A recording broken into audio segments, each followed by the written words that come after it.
Hello, good morning. এখন বাজে 11টা 10। আমার রান্নাবান্না হয়ে গেছে। এই যে এখন মাথায় তেল দিচ্ছি, স্নান করতে যাব। এই দেখো মাথায় তেল দিচ্ছি।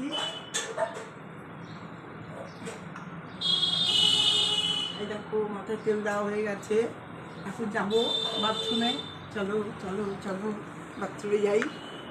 এসো বাথরুমে, চলে এসো চলে এসো চলে এসো চলে এসো। বাথরুমে যাচ্ছি, অনেক ধোয়া কাচা আছে। এই দেখো আমাদের বাথরুম, তোমাদের দেখিয়ে দেয় একটু। এই যে এটা দিয়ে সিঁড়ি গেছে ওপরে, এটা দিয়ে সিঁড়ি গেছে ওপরে। আর এই যে একটু গিজারটা ছেড়ে নিই, গরম জল একটু গরম জলে করবো, হালকা হালকা গরম জলে। ভীষণ হাত পা ব্যথা তো। আর দেখো কত কাঁচা ধোয়া, দেখেছো কত কাঁচা ধোয়া। এই দেখো এগুলো এখন কাঁচা ধোয়া করতে হবে। এই যে দেখো এখন গরম জলটা ছাড়বো। এখনো গরম হয়নি, আর একটু গরম হবে, যে গিজার ছেড়েছি। আর এখন এই কাঁচা ধোয়াগুলো করবো, বুঝলে, গরম জল দিয়ে। গিজারে গরম জল দিয়ে মশারি, বিছনার চাদর, নাইটি এগুলো ভিজিয়ে দিয়েছি।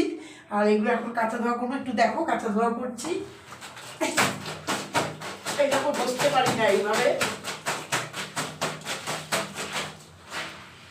এই দেখো আস্তে আস্তে কাঁচা ধোয়া করছি, তারপরে স্নান করবো। এই যে গামছা আর এই যে নাইটি এখানে রেখে দিয়েছি। ঠিক আছে, এখন